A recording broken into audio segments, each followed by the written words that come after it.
आज हम लोग आगे का पाठ पढ़ेंगे, जिसका नाम है स्पीति में बारिश।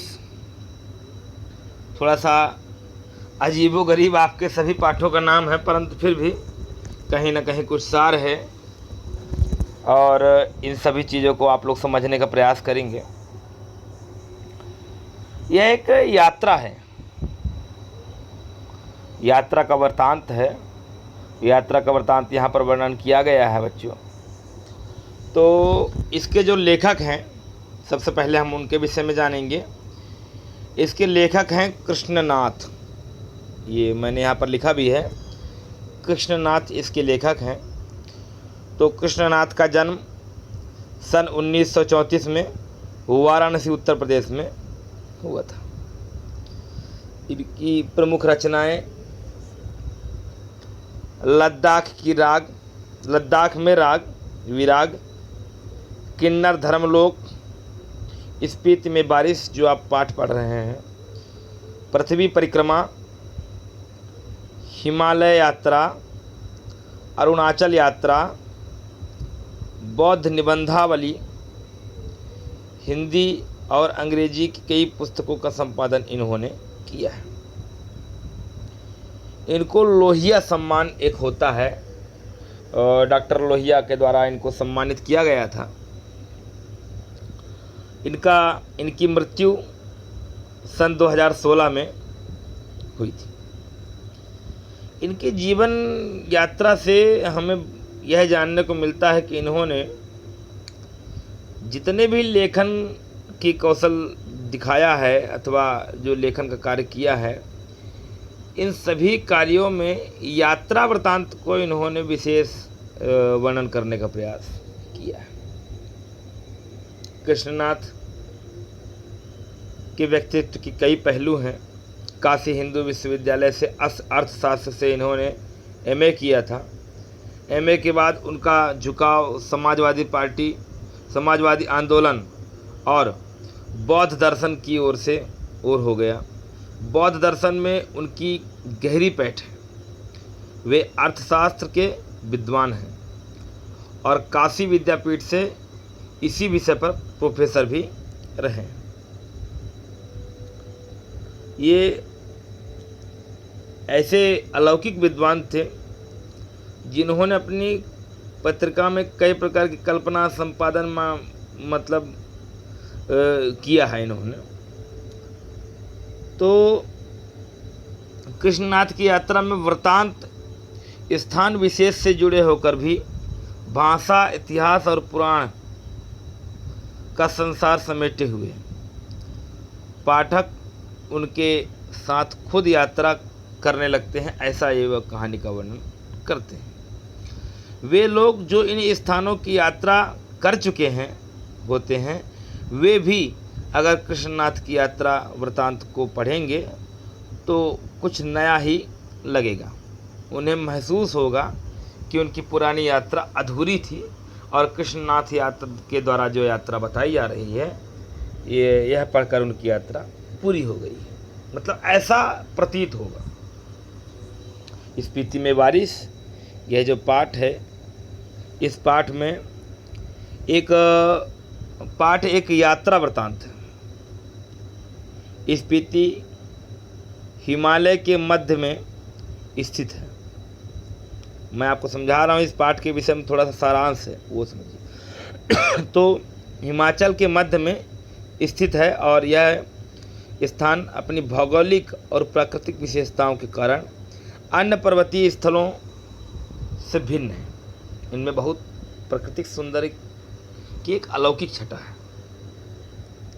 लेखक ने इस पाठ में स्पीति की जनसंख्या, ऋतु, फसल, जलवायु तथा भूगोल का वर्णन किया है। जनसंख्या माने कितनी जनसंख्या रहती थी, ऋतु, फसल और जलवायु किस प्रकार का प्रायः रहता था, इसका वर्णन यहाँ पर किया गया है, जो परस्पर एक दूसरे से संबंधित है। पाठ में दुर्गम क्षेत्र स्पीति में रहने वाले लोगों की कठिनाई भरे जीवन का भी वर्णन किया गया है और कुछ युवा पर्यटकों का पहुंचना परिस्थिति के पर्यावरण में को बदल सकता है। ठंडे रेगिस्तान जैसे स्पीति के लिए उनका आना, मतलब जो लेखक जब वहाँ पहुँचे थे तो लोगों ने उन्हें जो बात कही थी वो बात इन्होंने यहाँ पर सारांश के तौर पर प्रस्तुत किया कि ठंडे रेगिस्तान जैसे स्पीति के लिए उनका आना वह बूंदों से भरा एक सुखद संयोग बन गया। माने जब ये गए तो एक अच्छा बारिश का मौसम बना, तो लोगों ने कहा कि आप हमारे लिए बहुत शुभ हैं और आप आए हैं इसलिए यहाँ बारिश हो रहा है। तो इस प्रकार से बच्चों इसमें बहुत सारी चीज़ें आप वर्णन किया गया है। और अब आइए हम लोग पाठ की ओर चलते हैं। थोड़ा सा परिचय दूंगा मैं इस पाठ का। तो हम लोग पढ़ेंगे स्पीति में बारिश। कृष्णनाथ लेखक के विषय में मैंने आपको बताया। और लाहौस स्पीति, लाहौस स्पीति एक स्थान का नाम है, ये मैंने यहाँ पर लिखा है। लाहौस स्पीति एक स्थान का नाम है जो कि हिमाचल प्रदेश में, HP माने हिमाचल प्रदेश में के 170 मील आगे है, 170 मील और आगे है। और जो स्पीति माने यहाँ जो पहाड़ हैं वह 18,000 फीट ऊंची है। ये यहाँ पर मैंने लिखा है 18,000 फीट ऊंची है। जनसंख्या का वर्णन भी यहाँ पर थोड़ा सा किया गया है। 1901 में, मतलब आज से लगभग 100 साल पहले, यहाँ की जनसंख्या 3231 थी, माने 1 किलोमीटर में 2 आदमी। उसके कुछ दिन बाद 50 साल लगभग 1971 के बाद 71 से 96 माने 2 का 4 हो गए। माने जहाँ 2 आदमी रहते थे 1 किलोमीटर में, हाँ अब ये हो गया कि 4 व्यक्ति रहने। इस प्रकार से यह बड़ा सुंदर वर्णन आया है। अब एक आया है नोनो। ये नोनो एक व्यक्ति का परिचय है। नोनो कौन था? तो नोनो के लिए जो वर्णन आया है, लद्दाख मंडल के दिनों में भी स्पीति का शासन एक नोनो द्वारा चलाया जाता था। नोनो माने एक आदमी द्वारा चलाया जाता था, जो ब्रिटिश भारत में भी कुल्लू के असिस्टेंट कमिश्नर के समर्थन में से यह नोनो कार्य करता था। इसका अधिकार क्षेत्र केवल द्वितीय दर्जे के मजिस्ट्रेट के बराबर था, लेकिन स्पीति के लोग इसे अपना राजा ही मानते थे और राजा नहीं है तो दमयंती जी रानी मानते थे। इस प्रकार से, मतलब इसमें जो वर्णन किया गया है मैं उसकी बात कर रहा हूँ। 1873 में स्पीति रेगुलेशन जो है यहाँ पास हुआ, जिसके तहत लाहौल और स्पीति को विशेष दर्जा दिया गया। ब्रिटिश शासन के अन्य कानून यहाँ नहीं लागू हुए। रेगुलेशन के अधीन शासन के अधिकार नोनो को दिए गए, मतलब मालगुजारी इकट्ठा करना और छोटे छोटे फौजदारी तथा मुकदमों का फैसला करने में भी इसको शामिल किया गया।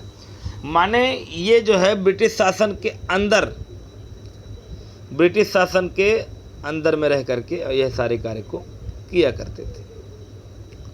स्पीति 31.42 और 32.59 मान 59 अक्षांश उत्तर और 77.26 मान 77.26 और 78.42 पूर्व देशांतर के बीच स्थित है। इनकी पहाड़ों की जो औसत ऊंचाइयां माने लगभग मिनिमम ऊंचाइयां इनके पहाड़ों की वो जो है 18,000 फीट है। और स्पीति जो है हिमालय से लगभग 16,000 फीट की ऊंचाई से निकल कर पूर्व तिब्बत में बहती एक नदी है। स्पीति नदी, जो स्पीति नदी है उनके विषय में बता रहा है कि हिमालय से 16,000 फीट की ऊंचाई में निकल करके ये ऊंचाई से निकल करके बहती है। और कागा जो स्पीति नदी के विषय में बता दिया। कागा जो डाक है, डाक बंगला है, वहाँ पर कवि रहते थे। तो उन कवि ने अपने इस बंगला का वर्णन किया है कि कैसे घास फूस और पत्ते के बना हुआ ये स्थान था। और एक बार मतलब उनके साथ क्या हादसा हुआ था। एक बार वो वहाँ रह रहे थे और मतलब अचानक से ठंडी ठंडी हवा और बूंदें आने लगीं। लोगों ने उनसे, वहाँ के लोगों ने कहा कि आप हमारे लिए बहुत शुभ हैं, आप आए हैं तो आज हमारे यहाँ बारिश हुई है। और इस प्रकार से मतलब बहुत सारी चीज़ों का वर्णन यहाँ पर किया गया है। यहाँ की कुछ विशेषताओं के विषय में बताया गया है। नोनो कौन था इस विषय में बताया गया है। यहाँ की फसल क्या हुआ करती थी, फसल के विषय में भी बताया गया है। जैसे गेहूँ है, चना है, जव है, ठंडी की फसलें यहाँ पर प्रायः हुआ करती थी। और वर्तमान में 2002 की आज की जनगणना के अनुसार लाहौल स्पीति का क्षेत्रफल 12,210 वर्ग किलोमीटर तथा जनसंख्या 34,000 है। मतलब आज भी जनसंख्या कोई बहुत ज़्यादा नहीं, 34,000 जनसंख्या क्या है, लेकिन फिर भी मतलब 2002 के अनुसार बताया गया है। यहाँ पर जनगणना जब 2002 हुआ था उस पर यह बताया गया। और एक मतलब जो यहाँ का वातावरण है प्राकृतिक, वहाँ 2 ही ऋतु रहते थे, या तो ठंडी रहती थी या बसंत, तीसरी कोई ऋतु यहाँ नहीं रहती थी। स्थानीय शासक जो है उनके शासनकर्ता हैं, शासन किया करते थे। और मतलब यह एक बहुत ही अलौकिक दृश्य वाला स्थान है, बहुत ही सुंदर स्थान है। यहाँ का वातावरण, यहाँ की व्यवस्था और मतलब एक बहुत ही अनुरूपता है। सिंचाई के साधन भी यहाँ बहुत हैं, नाले, नदी इत्यादि। और मटर, सरसों इत्यादि के लिए मुख्य रूप से यहाँ पर खेती होती है, मटर की, सरसों की। तट की चौड़ाई पर पानी की व्यवस्था भी प्राप्त हो जाती है।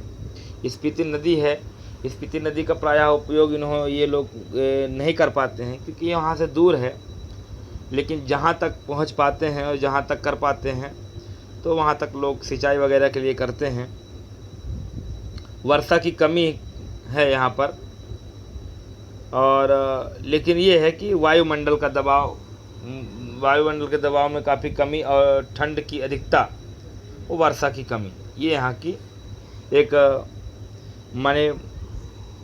यहाँ का वातावरण बता दिया है यहाँ पर कि इस प्रकार से यहाँ पर माहौल रहता था। यहाँ पर इस प्रकार का वातावरण हमेशा रहता था कि स्पीति में ऐसी भूमि बहुत है जो खेती के लायक बनाई जाती है। शर्त इतनी है कि इसके लिए स्पीति में जल उलीचा जाए या फिर पानी का कोई स्रोत पहुंचाया जाए। स्पीति में कोई फल नहीं होता, मटर, सरसों को छोड़ करके कोई और सब्जी भी वहाँ नहीं होती। शायद ऊंचाई, वायुमंडल के दबाव की कमी और ठंड की अधिकता, वर्षा की कमी वगैरह के कारण पेड़ भी नहीं होते। इसलिए स्पीति विशेष कर वीरान है। वर्षा यहाँ की एक घटना है। अचानक कभी यहाँ वर्षा हुआ था जिस पर लोग बड़े प्रसन्न हुए थे। और हम काजा के डाक बंगले में सो रहे थे। ऐसा लेखक अपनी थोड़ी सी वृत्तांत बता रहे हैं, मैं उसको पढ़ के आपको बताता हूँ कि वर्षा का एक घटना यहाँ पर बहुत एक सुखद संयोग है कि जब लेखक जो थे वह काजा के डाक बंगले में सो रहे थे तो लगा कि कोई खिड़की खड़खड़ा रहा है। आधी रात को कोई खिड़की खड़खड़ा रहा है। तो आधी रात में पिछला पहर और इस समय कौन हो सकता है। तो लैंप लेकर जो तेज से की खिड़की का एक पल्ला खोला तो तेज हवा का झोंका मुंह और हाथ से जैसे छिलने लगा, मतलब एकदम जाप करके गिरा। और मैंने मतलब पल्ला भिड़ा दिया, तुरंत फटाक से पल्ला भिड़ा करके उन्होंने बंद कर दिया। उसकी आड़ में देखने लगा, देखा तो बारिश हो रही थी। मैं उसे देख नहीं रहा था, सुन रहा था। अंधेरा, ठंड और हवा का झोंका आ रहा था, जैसे बर्फ़ का अंश लिए तुषार जैसे बूंदें पड़ रही थी, जैसे नगाड़े पर थाप पड़ रही थी और दुंगछेन को हवा बजा रही थी। महाशंख की ध्वनि, ये सब उपमाएं हैं। महाशंख की ध्वनि घाटी में तैर रही थी और स्पीति की घाटी में वर्षा हो रही थी। कमरे में ठंड बढ़ रही थी और मैं बिस्तर पर पड़ा मालूम नहीं कब सो गया। सुबह उठा, चाय पीते पीते सुना कि स्पीति के लोग कह रहे हैं कि हमारी यात्रा शुभ है। स्पीति में बहुत दिनों बाद बारिश हुई है। इसलिए स्पीति एक स्थान का नाम है, स्पीति एक नदी है, इसलिए इस पाठ का नाम स्पीति में बहुत दिनों बाद बारिश हुई, यह एक घटना है, इसलिए इस पाठ का नाम भी स्पीति में बारिश रख दिया गया और लेखक ने इसे एक यात्रा का वृत्तांत दिया। तो बच्चों, आज के लिए इतना ही। आगे का पाठ हम लोग अगले वीडियो में पढ़ेंगे। आज के लिए इतना ही बच्चों, धन्यवाद।